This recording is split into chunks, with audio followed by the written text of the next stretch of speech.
To the morning show here on Arise News. Joining us now is Ojy Okpe with stories trending around the world. Hello, Ojy. Excellent. Good morning, Dr. I got it right, yes, right? Yes, today was the best one. Okay. How are you? Yeah, I'm good. Good to see you. Good morning, Adeswa. Good morning, Ojy. Very well, thank you. Good to see you today. Same here. Good morning, Rufai. How are you? Ojy, you're looking great. I cannot hear Rufai. Can you hear me? No, I can't hear Rufai. Well, I say you're looking great as usual, Ojy. He said you're looking great as usual. Thank you. I'm sure you said that. Well, good morning to you, viewers. We begin what's trending in Nigeria.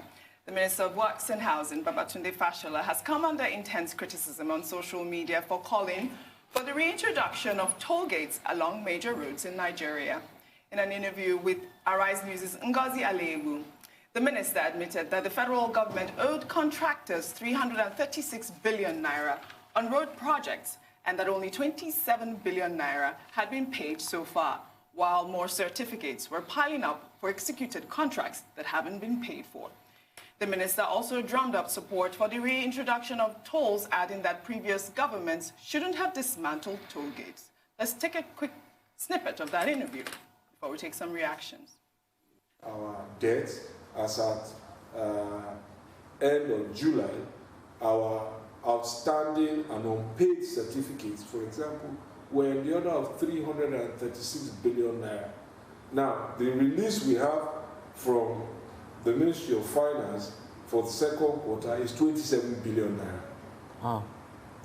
Then we have the Sukuk, 162. So if you add that up, we're still way behind. And more certificates are piling for work done that we haven't paid.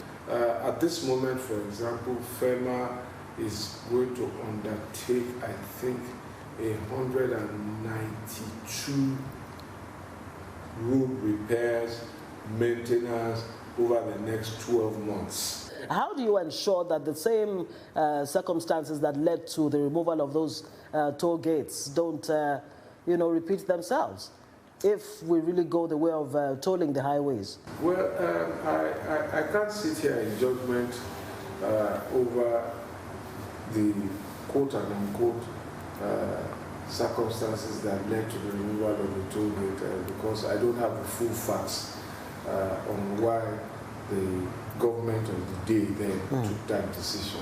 You know, in Yoruba, and I think in some other languages, they say that literally translated, they say something to the effect that beheading is not the cure for a headache. Yeah, that's fun. Well, while many users condemned the reintroduction of toll gates on roads, others were alarmed over the amount of money owed to contractors. One user, Madex, wrote, "For which projects, please? It's 5 years going, despite works done on Lagos-Ibadan Expressway, but yet to be completed. Lagos-Abeokuta Expressway is in a worse state. Even your northern works can't be accounted for." Another user wrote, "How did it happen? Was there no plan for the payment of the contracts before they were awarded? Where are the contractors and documents for the projects executed and awaiting commission, or the extent of projects done?" Finally, user Olalekon wrote, "Why is the government not investing in capacity building for the engineers at Ministry of Works to get them up to date with the latest trends in road construction? This will help reduce the amount you are spending on contracts and reduce your overheads." I particularly like that tweet that I just read out. You know, one thing I found quite interesting with what the minister said in that lengthy interview, it was about an hour interview, was the privatization of roads. You know, he was insisting on the fact that individuals can take advantage of tax reliefs if, we privatize roads. And I think that that's the way to go, really, instead of all of these, tax on roads or toll gates. I remember one of the reasons why the toll gates were dismantled was because the contracts that were given to those people that were in charge of the toll gates were mismanaged. I mean, I think that's one of the reasons. And then they actually dismantled the toll gates, which is like a complete waste of money. And so a lot of people are very, outraged on social media, and rightfully so, majorly because, we're going to be taxing already poor individuals in Nigeria? Well, this will always be a hot button issue, and the Minister of Works is not new to controversies such as this. As Governor of Lagos State, he erected toll gates to generate funds, because really and truly, there's a bleak prospects of government funding and maintaining, building new roads and maintaining the old ones, because there's a shortfall in budgetary allocation to these infrastructure. And then with what is happening, how many people can really give you those loans that you need at this time? Because everybody is facing a global meltdown, economic meltdown. So I do agree with some of the points raised that, yes, we need to look internally, but the question still remains, how do we build these roads and how do we maintain the old ones? And then also the question Ngozi asked in that interview, which we have also raised, the reason why these toll gates were demolished in 2004, that they had outlived their usefulness, was because of deficiency and fraud. How do we ensure that we don't have those come back into play? So there's a lot of questions to ask, and I don't know if the minister can even provide answers to all of like those. you said. Well, I mean, reviewing the decision of the Obasanjo government with regards to the toll gates may not be helpful at this point. I think we should be looking ahead. One major problem that Nigeria has is infrastructure deficit, and roads constitute part of that deficit. When the Obasanjo government came up with the National Economic Empowerment and Development Strategy, NEETS, one of the major issues there was decaying infrastructure. And you've seen, you know, many, one government after the other trying to address that aspect of the NEET strategy document. Now, Nigeria has about 190,000 kilometers of roads. Now, out of that 190,000 kilometers of roads, over 100,000 kilometers are untarred. Now, the other fraction, they are majorly in very bad condition. And you can see this regularly in terms of individual experience when we travel around the country. So as Minister of Works, Minister Fashola, former governor of Lagos State, had been consistent in saying that, yes, we need to fix the roads. But for us to fix the roads, we have funding problem. The budget is not properly cash-backed. We should take an infrastructure bond, which was the argument that he has put up consistently, particularly during his ministerial screening. And that if we're going to raise an infrastructure bond, we will need up to about 10 trillion naira to be able to fix these kilometers of roads that I've talked about, particularly the ones belonging to the federal government. Now, his ministry has now been given, through the Ministry of Finance, 162 billion naira raised through the Sukuk bond. Yes. Now, that Sukuk money is to be used for 44 federal roads. Now, if you divide the money, according to him, it can't even reach anywhere. So apart from the suggestion that we should raise an infrastructure bond, he's also now suggesting that we have to toll the roads. Now, many Nigerians will be uncomfortable with this, but one of the reasons those toll gates were pulled down, you have identified. Another reason was the 5% petrol tax, and, you know, in order not to double tax people who use the roads. So that was the explanation. But in terms of the infrastructure at that time, people were very uncomfortable that those toll gates were being pulled down. Now, I guess Nigerians will not resist paying toll fares. Of course, they do it, even within the Lagos metropolis, provided that those routes are not abandoned, that they are well maintained, and that they are in good condition. Who doesn't want to travel on good roads? I mean, if you look at the cost in terms of time lost, in terms of the pain, the agony that the people go through, once there is a guarantee that those roads will be in good shape, then no problem, perhaps. That's what I think. Beyond all of that, however, even if you fix the roads and you take tolls and you maintain the roads, if you don't diversify the transportation network in Nigeria, you will not achieve anything.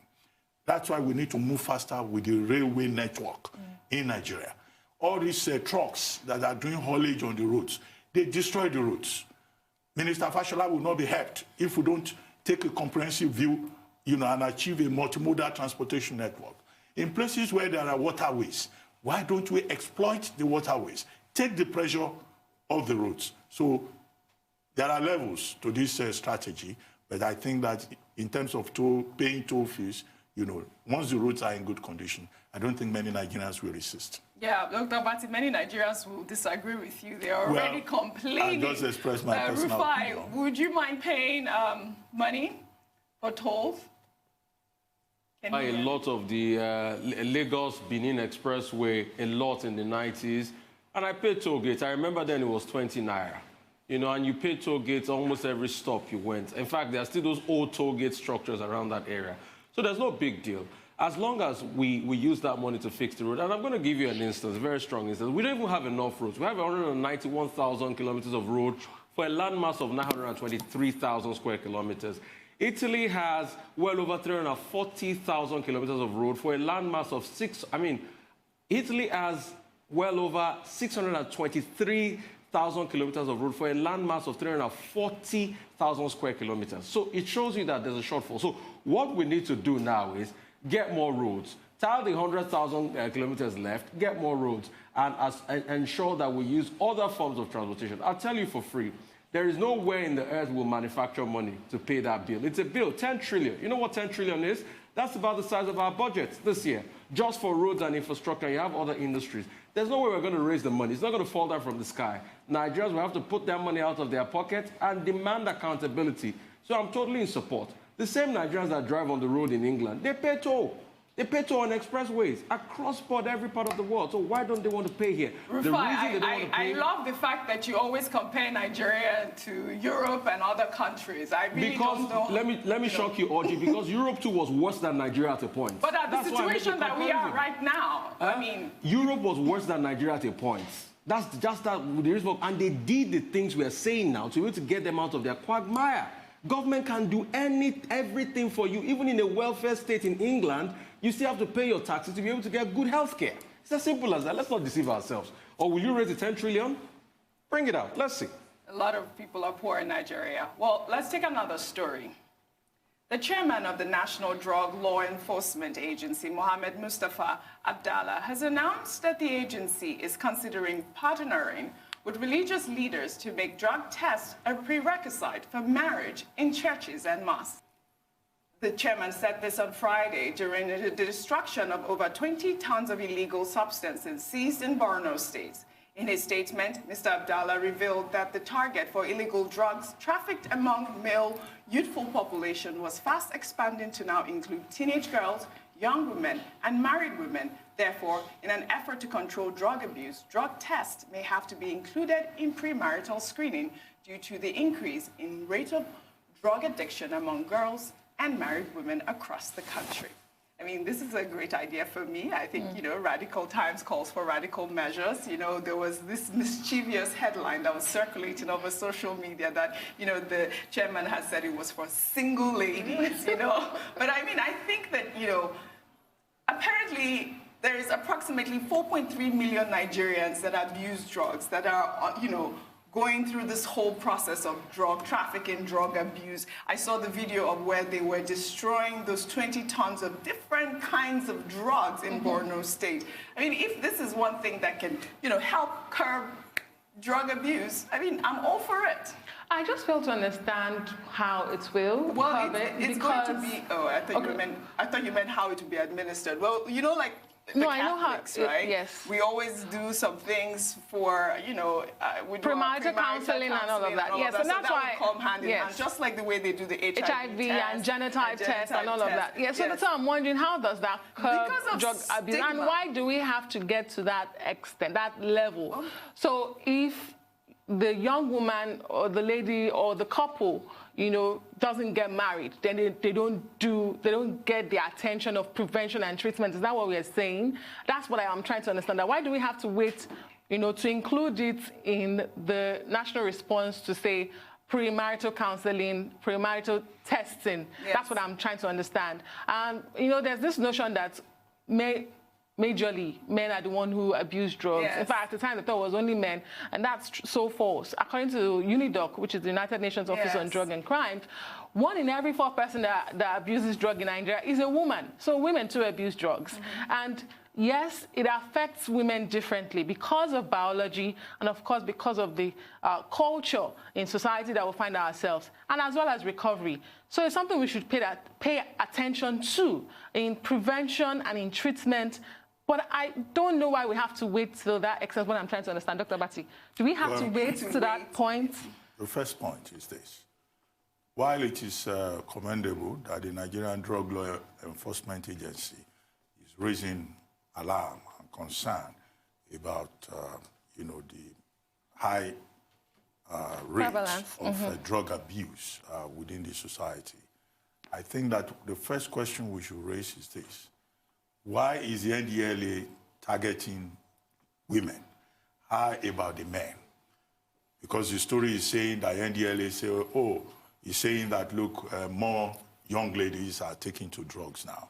And if you want to get married, then the lady should get tested for drug use or drug abuse. I think the would-be husband I think it's for both. Also, no, I don't the think story it's for that I read talked about. That's the headline. There should be drug tests also for both parties. For both, yes. And then, of course, there should be counseling. Yes. I think this should just be something that the NDLA should offer as an advice, as a piece of advice, because it will be difficult for them as a body to enforce it. Are they going to be going from church to church or from one registry to the other? So it should be the responsibility of other agencies that are involved. Yes. And then again, how do you ensure that even after those persons, the intending couple, after they test negative for drug use, that if they have been abusing drugs before, in the course of the travails of life, they will not go back to it when they are already married.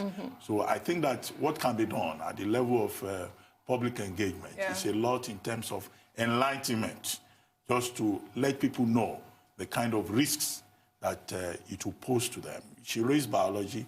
I guess a woman who is a junkie will endanger not only herself, she will also endanger her husband. Child. And when she gets pregnant, she will endanger her unborn child. Yes. So, I mean, public enlightenment, public awareness, and then, of course, the NDLA is a law enforcement agency. If somebody is discovered to be abusing drugs, is there somewhere in the NDLA Act that that person will be sanctioned? So these are some of the gray areas. So I think the fact is that they are partnering with religious organizations. Like, for instance, I am Catholic. And if that's like prerequisite before I get married, if I was a drug user, I would stop using drugs if I love my husband. I mean, or vice versa. Yes. Yeah, but if you're a drug user, you can get off the drug for the purpose of marriage. Get married. After you get your marriage certificate, you go back to it. There are no fast. That's why sustained public enlightenment is what is important. That's very important too. Rufai, what is your take on that? Quickly move to the next topic, you know, because we've got a lot of topics to talk about. All right, let's head over to Sao Paulo. He doesn't want to talk about marriage. Dr. Abati, what have you done to Rufai? He's shying away from talking about marriage.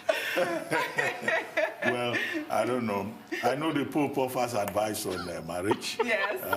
So Rufai just wants to play safe. He will tell you off your mic.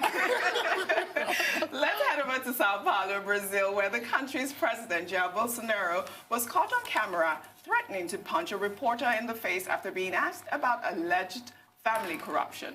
The reporter was seeking a comment from the president over alleged deposits made by a former aide of the president's eldest son into a bank account supposedly belonging to his wife, Michelle Bolsonaro, when the president snapped and said he felt like punching the reporter on the mouth.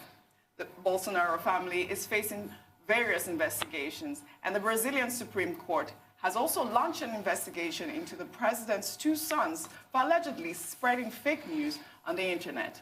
The incident has drawn condemnation from Brazilians and Bolsonaro's critics.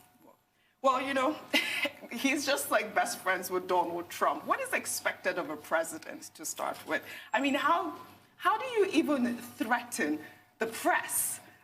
You know, we see these presidents operating in this manner and just going away scot-free. I mean, there needs to be something, because a threat on the press is a threat on democracy to even start with. So, I mean, you know, I don't think that there's, you know, these people are ever going to change. Dubbed Trump of the tropics. Yes, I mean, what do you expect from him? But this dates back way before he became president. This is his MO. I mean, some organization in Brazil that talks about press freedom and monitors press freedom in the country says the president had 116 comments that incited his followers to harass the press Yes. in 2019 alone. So you can imagine, President Bolsonaro has a reputation, unfortunately a very bad one. He's had a run-in with the press. This is very undemocratic, like I've said. It's a threat to democracy. Yeah, a lot of people are saying it's because he's trying, I mean, that incident was, you know, he's definitely trying to hide some, you know, criminal activities, like the investigations. These allegations of fraud. Yes. And, you know, the corruption also dates back to way 2011, when about 21 checks were paid to his wife's account by the former aide to his son. So it's just a lot going on. But I like that Brazilians have taken up this fight. I mean, over 1 million people retweeted the same question by the reporter because he refused to answer, threatening to punch him in the face. But Brazilians are asking him, you have to answer that question. You know, why is this corruption going on? Well, I mean, as you said, this should not be surprising. A man that is called Trump of the tropics. Yes. A man who likes to emulate, if not imitate, President Donald Trump of the United States, will behave like this. But what he has done is not just a threat to press freedom, it is a threat to democracy itself. It was Socrates that said, an unexamined life is not worth living. And an unexamined democracy does not serve the purpose of the people. I think political leaders ought to realize that it's a responsibility of the media to examine the democratic process and to hold leaders accountable.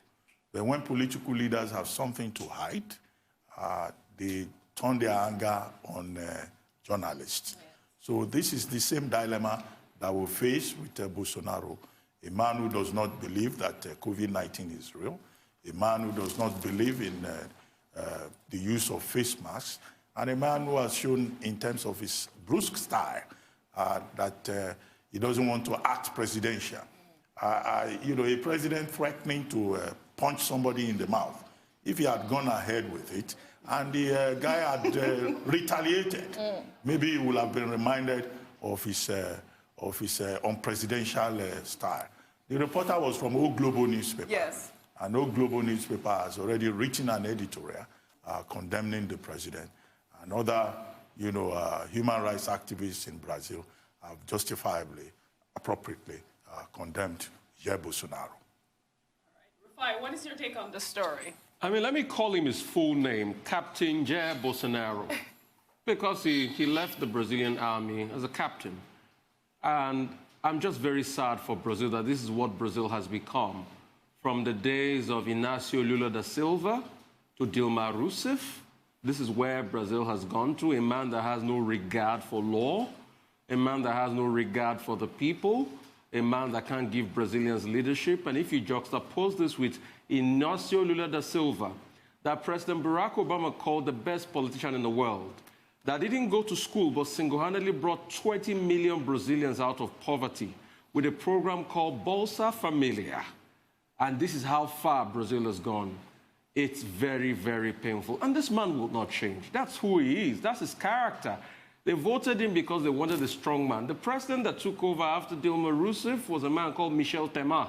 Michel Temer was a Lebanese Brazilian by origin. But the truth is, he didn't bring that strong man, you know, platform, persona forward. And Brazilians said they wanted a strong man. Now they've seen what a strong man can do, that also he didn't respect, you know, the people. Now they are seeing that it's about strong institutions, not about strong men. But Brazilians have a chance, you know, if there's a case of corruption, the same way they did to Inácio Lula da Silva, they should take this case up. Inácio Lula da Silva went to jail for corruption, for the Lava Jato scandal, for the car wash scandal, as it's called in Brazil. So they too should allow him face the full wrath of the law, and Brazilians should keep asking him the checks paid into his wife's account, what was that money for? And he should go to jail, or his wife should go to jail if she's found guilty. Very good point. Let's take another story. A pair of glasses belonging to Indian icon Mahatma Gandhi has been sold for £260,000 after being discovered in an auction house's letterbox. East Bristol's auction had estimated the glasses would sell for about £15,000. The seller had inherited the glasses from an uncle who worked in South Africa around the same time Gandhi was there between 1910 and 1930.